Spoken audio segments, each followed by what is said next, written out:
La realidad de los pueblos está en la 36. Contacto Internacional.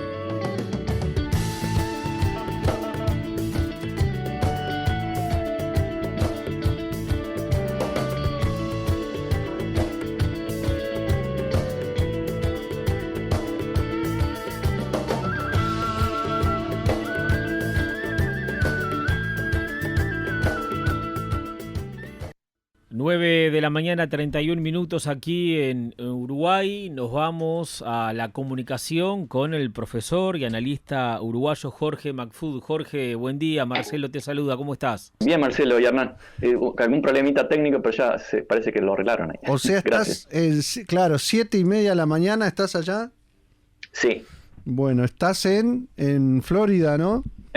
Sí, en Florida. Lo que pasa es que el domingo anterior cambiaron la hora, así que aumentó una hora la diferencia. Bueno, Marcelo estaba diciendo mientras estábamos haciendo el contacto contigo que hay mucho para analizar. Hoy tenemos quizá un poquito menos de tiempo, pero bueno, seguiremos conversando. Primero, una primera lectura que te parezca hacer de esto, del triunfo de este hombre del que hemos hablado contigo allá, que es el alcalde electo de Nueva York y que ya generó que Trump se mandara comentarios que estábamos leyendo hoy temprano. Pero, ¿qué te parece importante decir de arranque tras la confirmación de ese triunfo, Jorge? Sí, a Mamdani lo venimos siguiendo hace algunos años, no mucho, pero tal vez un par de años. Él es muy joven, ahora tiene 34. A mí lo que más me interesa de este fenómeno no es el hombre en sí, o el candidato en sí, sino cómo se refleja, cómo se traduce en la opinión pública o en el ánimo público. Mamdani es una persona muy preparada, es la persona indicada para ese momento. Pero lo importante es cómo está reaccionando el público, la población, desde el centro de lo que ha sido históricamente el capitalismo financiero y con todas las implicaciones que eso tiene, que es Nueva York, Wall Street, etc. Incluso hasta el distrito de Wall Street votó por Mamdani. Solamente el East Side del Central Park, el East Side son los ricos, el West Side son los ricos pobres, los ricos de John Lennon, etc. Pero incluso hasta el sur donde está, ustedes saben, Wall Street votó por Mamdani. No obviamente los grandes corporaciones, los grandes billonarios que invirtieron desesperadamente 4 o 5 veces más, muy pocos, que lo que recaudó el mismo Mamdani con pequeñas donaciones. Eso es muy, muy significativo. Eso es quizás el punto de inflexión que estuvimos esperando por mucho tiempo, o un par de años al menos, de que es algo inevitable. No va a haber un efecto inmediato, pero sí primero el significado importante que tiene es que provee lo que la narrativa imperial desde hace muchas décadas llama el mal ejemplo, que siempre hay que evitar, porque puede producir un efecto dominó. Esa es la teoría de Vietnam, etc. Entonces se lo trata de evitar, ya lo sabemos, en el caso de países, bloqueándolo primero, desestabilizando, bloqueándolo, y luego removiéndolo por algún golpe de Estado o por una elección comprada. Y en este caso el tema de la democracia como los derechos humanos y la libertad, y ya sabemos todo eso, tiene muchísimos significados y puede significar tanto una agresión imperial como una expresión popular. La misma palabra, la misma práctica. Y en este caso creo que la gente de Nueva York se ha movilizado desde abajo, desde lo popular, para resistir y para oponerse a toda aquella narrativa, a todo aquel miedo que viene siempre de arriba de los grandes medios de comunicación que están en manos o viven de los grandes capitales.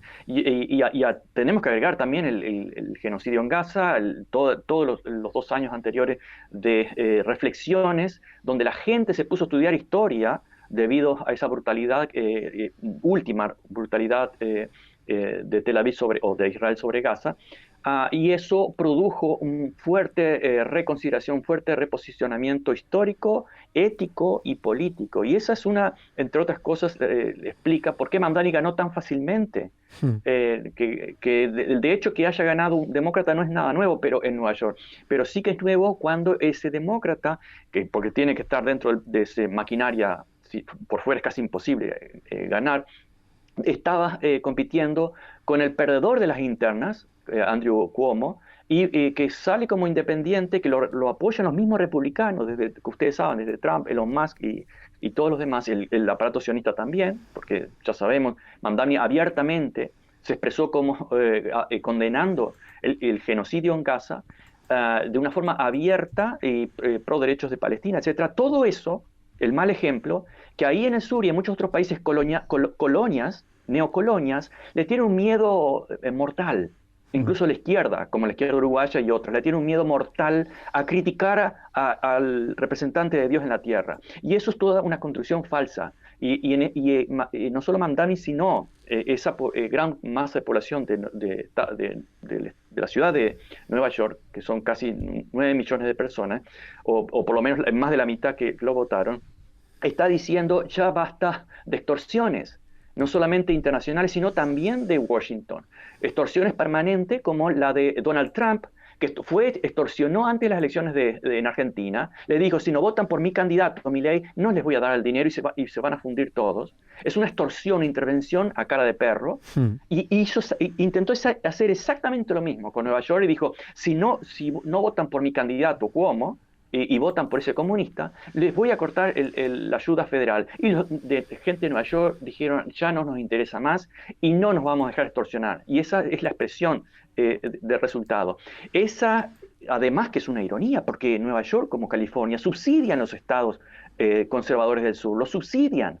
Y que les van a cortar los recursos, claro, le van a seguir robando más en relación a aquellos otros estados que siempre han tenido todos los beneficios económicos, políticos, mediáticos del gobierno de Estados Unidos a través del gran bully, del gran corrupto, profundamente corrupto, como es el presidente Donald Trump, no solamente acusado de muchas violaciones, no solamente condenado por la justicia de Estados Unidos por 34 delitos, sino que permanentemente está comprando y dándole favores a aquellos que lo benefician económicamente. Solamente en los años que ha estado como presidente en esta segunda término, ha multiplicado su fortuna y su familia la ha multiplicado. Y estamos hablando de cientos de millones de dólares. Es la corrupción descarada. Pero ¿qué pasa? Es el clásico fenómeno de hacerlo lentamente y la gente se va a acostumbrar. Claro. Pero claro, todo tiene un límite.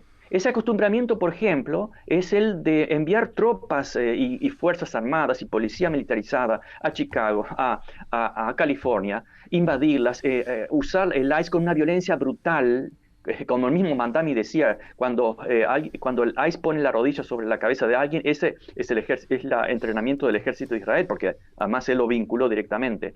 Entonces, es el acostumbramiento, es la palestinización del resto del mundo y también dentro de Estados Unidos. Y alguna gente, porque repito y termino aquí, debido a ese gran conflicto, el último gran conflicto en Palestina, comenzó a estudiar historia y comenzó a darse cuenta que sionismo y judaísmo no son la misma cosa. Comenzó a darse cuenta que los terroristas son financiados por nosotros mismos a través de las grandes corporaciones como Palantir, privadas, como el gobierno de Washington, que da dinero a lo bobo, le da beneficios sociales a los israelíes que no tenemos aquí en Estados Unidos, por lo menos la gente pobre no la tiene, educación gratuita, salud gratuita, etcétera, con dinero estadounidense. Y la gente comenzó a decir, ops, esto día a día estamos aprendiendo algo nuevo y resulta que todo lo demás había sido simple fanatismo basado en la fe, no basado en hechos, basado en la fe. Y creo que te escuchaba en cierto momento que mencionaba lo que se dice en ciertas reuniones, que por ejemplo este grupo está apoyado por Irán, etcétera, etcétera. Yo no voy a decir ni que sí ni que no. Lo que quiero decir es que cada vez que nosotros hacemos una acusación, la hacemos basada en documentos, en algo más. Claro. Y además, generalmente esos documentos son filtraciones de ellos mismos. Ahora, cuando ellos hacen una acusación, nunca, jamás les pidas una mínima prueba porque no la tienen ni les importa. Es lo que se dice y porque la fe, como un sacerdote o como un pastor, es lo que yo digo y punto, no me pidan pruebas y no importa. Esa es la gran diferencia. Bien.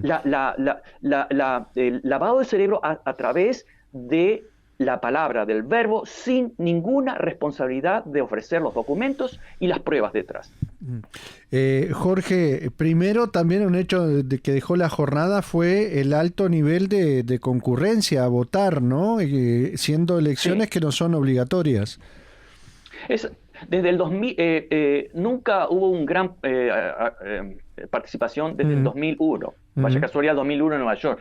Pero en este caso superaron los 2 millones de votantes, que sí, es altísima, lo cual es otro signo de compromiso. Y acá me gustaría señalar algo que más que de contingencia política es del gran marco filosófico político, que es solamente con el voto no se cambia una realidad social y política, no se cambia, claro. Se pueden maquillar, no se cambia, pero el voto es necesario, sí es necesario, pero recordemos que a lo largo de los 2 últimos siglos de democracia liberal, todos los sistemas políticos a lo largo de miles de años siempre han sido secuestrados por los poderosos, por las clases dominantes. La democracia fue una de ellas. Entonces la democracia sigue siendo un instrumento de cambio, pero no se puede cambiar una realidad solamente con el voto. Y la historia lo demuestra claramente. Todos los logros sociales que se han logrado desde la eliminación del trabajo infantil, desde la protección infantil hasta por violaciones, porque no existía eso, los niños estaban protegidos por las leyes animales, la reducción horaria, que luego se le atribuyen incorrectamente a Henry Ford, cuando medio siglo antes los sindicatos y la gente desde abajo luchó con sangre, sudor y lágrimas para lograr esos beneficios. Todo se logró a fuerza de militancia y de movilizaciones y de organizaciones. Entonces, cuando se ocurría eso, y sigue ocurriendo ahí, en Uruguay, en Argentina, en Estados Unidos, en todos lados, cuando la gente se organiza abajo, pasa a ser sospechosa o demonizada por los de arriba, diciendo, la gente ya votó, por lo tanto deben respetar la voluntad del pueblo. No, esa es otro secuestro estratégico típico. Y acá lo probó Nueva York, que se movilizó desde abajo, porque los de abajo tienen la única herramienta, aparte del voto, tienes la herramienta de la movilización y de la militancia, porque los de arriba tienen todo el dinero para la propaganda. Entonces, obviamente que deben contrastar con una fuerte militancia. Eso es la democracia, no es votar simplemente, porque el voto nunca cambió nada. Realmente nunca cambió nada si no hay una fuerte militancia, aunque sean minorías de abajo. Esas son minorías del pueblo, no minorías de los grandes capitales y de los cleptómanos que siempre han abusado del poder y de todo lo demás. Sí. Los esclavistas modernos. Jorge, hoy leyendo una nota, un artículo que publicaste en página 12 de Argentina, haces mención a que las propuestas de Mamdani son concretas y que chocan frente con el dogma. Pero haces mención, por ejemplo, a los impuestos para los millonarios y a financiar obras y servicios básicos de los cuales, decís, Nueva York necesita de forma urgente. Sí, todo lo que hemos conocido en Nueva York en los años 90 por el viaje de arquitectura, lo conocimos un par de veces, y luego en mi caso cuando vine acá a estudiar y luego me mudé por un tema de trabajo a Pensilvania, iba frecuentemente a Nueva York. Nueva York, su infraestructura está desesperadamente pidiendo una fortísima inversión. Se ven los contrastes más obscenos en Nueva York, de la gente más pobre, que también esos son nidos de violencia, porque la pobreza y la precariedad genera ese tipo de... Hay varios estudios, por ejemplo, simplemente ver un vidrio roto en algún edificio ya genera la repetición de esa conducta. Lo mismo que cuando vemos una calle limpia, es muy difícil que alguien tire un papel. Eso es parte de la psicología. Entonces, la simplísima inversión en mejora infraestructural tiene un impacto en la criminalidad, en la misma moral de la gente, y Nueva York la está necesitando, además de que está siendo terriblemente cara. Los alquileres por $2,000, $3,000, $4,000. Yo conozco gente que trabaja solamente para pagar los alquileres, vive hacinada con otras personas. No es vida, pero están trabajando para los ultramillonarios que sin ellos no se mueve la ciudad.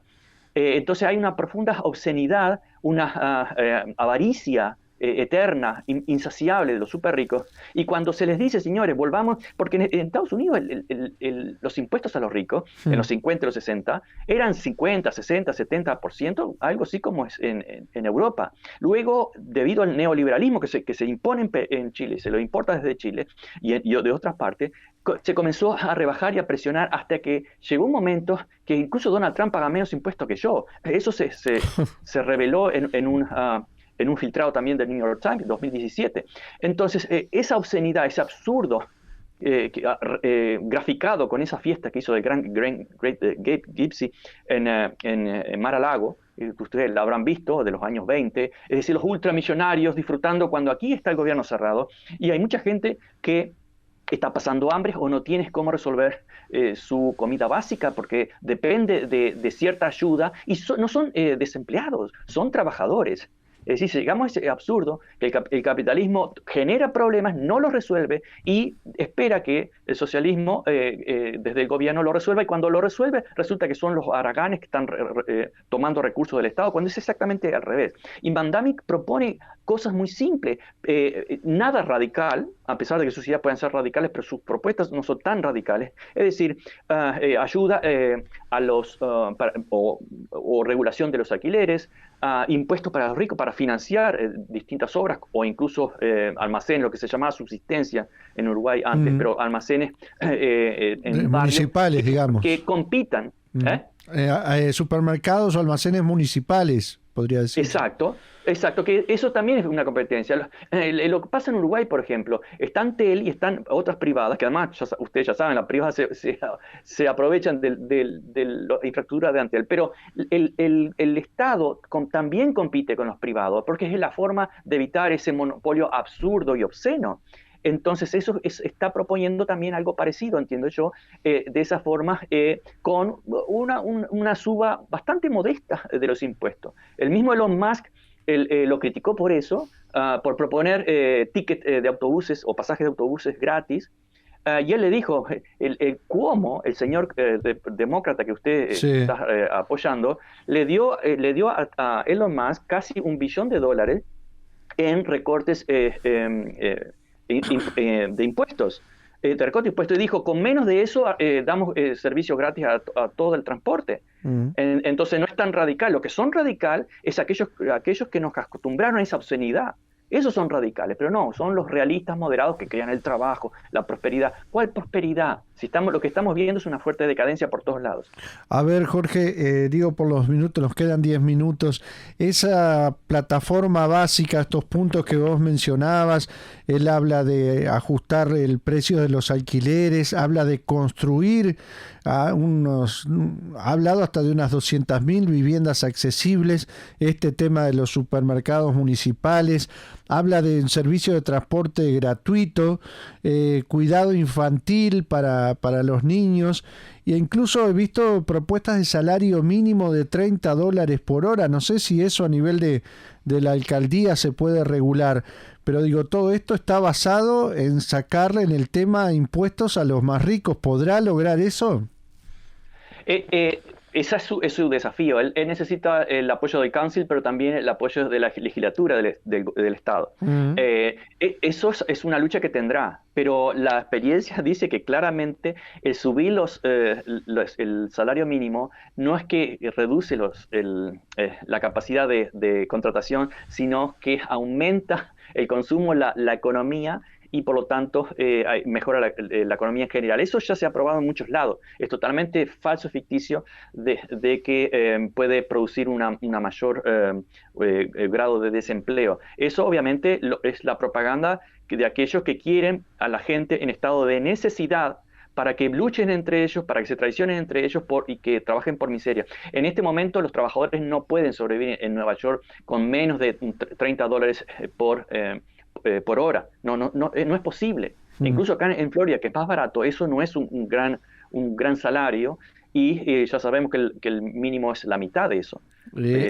Para mí es totalmente realista. Ahora, esa es la batalla que tendrá desde el punto de vista de los organismos del sistema. Claro, ahora te queremos preguntar de cómo funciona eso, pero está escuchando un compañero nuestro que vive en Nueva York hace como 20 años, y dice que lo que estás diciendo de Nueva York es así, brillante, dice Gustavo desde Nueva York precisamente. Ahora, ¿cómo es el sistema? Él necesita votos en la asamblea, ¿qué sería? La asamblea municipal de Nueva York. Él tiene legisladores de la ciudad ya con una mayoría como para aprobar sus iniciativas, ¿o cómo funciona eso? Sí, lo que sería el council, sí, El consejo. tiene sí, o el consejo, exacto. Sí. Tiene votos, pero sí que en muchos casos, y dependerá del tema, obviamente, Ajá. va a necesitar alianzas con otros, y mucho más en el Estado, para los impuestos. Va a necesitar alianzas, pero bueno, así como ha convencido, y además el mensaje que envía la ciudad más grande, incluso más productiva, de Estados Unidos, de la población, es un signo muy fuerte. Es un signo muy fuerte incluso para los demócratas, que en el 2026 van a ir a tratar de recuperar la Cámara. Entonces, incluso aquellos de votantes de Cuomo, etcétera, van a bajar el tono y van a tener que sumarse a gran parte de las medidas de Mamdani, o lo van a pagar el año que viene, el 2026. Claro. Que es una elección crucial. No es tan fácil recuperar el Senado por un tema matemático, pero es posible. Y cuidado, que en 2027 vamos a tener un Donald Trump con un fuerte declive intelectual, tal vez físico también, y bajo una fuerte presión de impeachment. De juicio político. Bien. Exacto. ¿Sabes qué? ¿Te imaginas que, bueno, aparece el escepticismo o las dudas muchas veces fundamentadas de gente que se siente con una identidad de izquierda respecto a expectativas que se generan sobre líderes políticos como estos?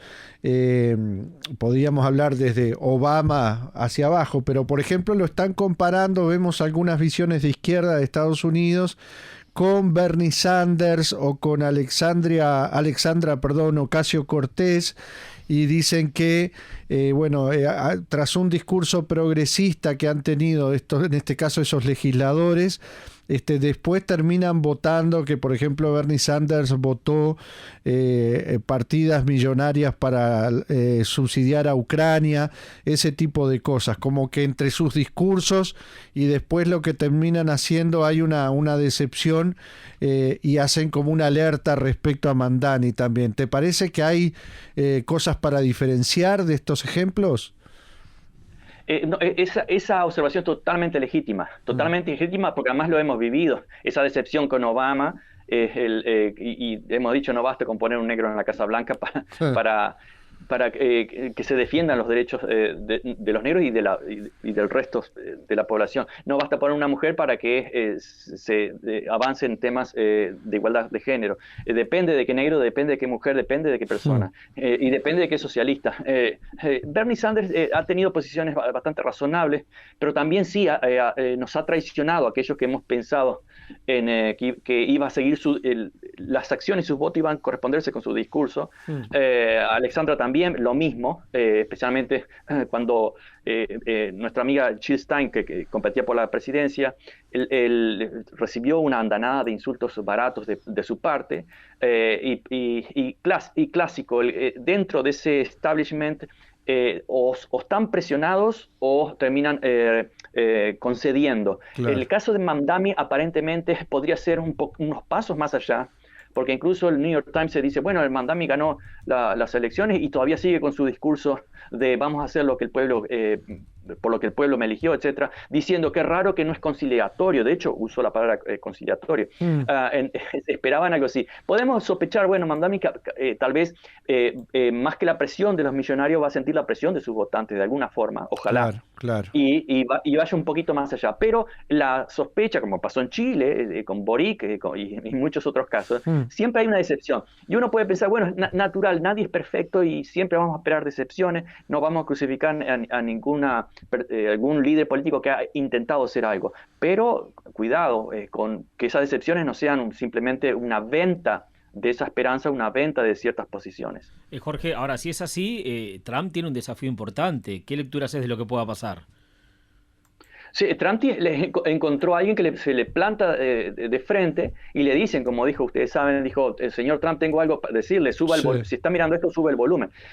Se le planta a alguien joven que se le está plantando de frente, y cosa que no se lo esperaba, porque él dice cualquier cosa. Recuerdan, puedo matar a alguien en la Quinta Avenida, igual me van a votar. Eso lo dijo en la elección de la primera presidencia. Y está convencido de eso. Es decir, su ego está totalmente cerrado. Hace poco dijo, no ganaron los republicanos porque no estaba yo en la lista. Ese narcisismo es totalmente ciego, pero está encontrando a alguien que no solamente tiene un discurso, cierta lógica, sino que psicológicamente se está plantando de frente, y eso lo va a molestar muchísimo, y ahí va a haber un grandes conflictos. Esas mismas excusas para ahora invadir en Nigeria y otros, o Venezuela, esas mismas excusas va a intentar buscarlas para aplicarlas, para estrangular el nuevo gobierno de Nueva York.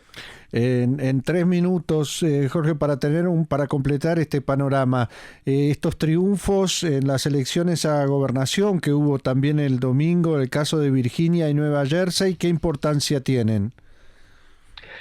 Importancia, esos más reducidos o más contingentes. Tiene importancia de que los republicanos están diciendo, bueno, es una especie de evaluación de este primer año. Claro. Entonces, y California también, que votó el nuevo mapa electoral, que en realidad fue casi una respuesta de lo que intentaban hacer en Texas, pero de todas formas eso va a tener un impacto en la Cámara de Representantes el año que viene en cuanto a número de representantes. Esos tienen importancia contingente política, pero el caso de Nueva York es diferente, porque tiene una fortísima importancia simbólica, no solamente para Estados Unidos, sino para el resto del mundo, muy fuerte. Creo que para mí el elemento simbólico es más fuerte que la realidad mismo, en este caso. Muy bien. Bueno, gracias por la síntesis, Jorge. Hay mucho por seguir analizando todo este tema de Venezuela, donde Trump sigue desplegando amenazas y bueno, hay distintas versiones de prensa que vemos a la prensa estadounidense de que podría estar evaluando una acción militar más concreta hacia el territorio venezolano, pero lo iremos siguiendo, conversando contigo también. Y también ahora va a salvar a los cristianos en Nigeria, porque claro, Nigeria tiene petróleo y litio bastante. Exactamente, exactamente. Muchas gracias, Jorge Macfood, por estos minutos y seguimos conversando en cualquier momento. Abrazo a ustedes como siempre. Abrazo, gracias.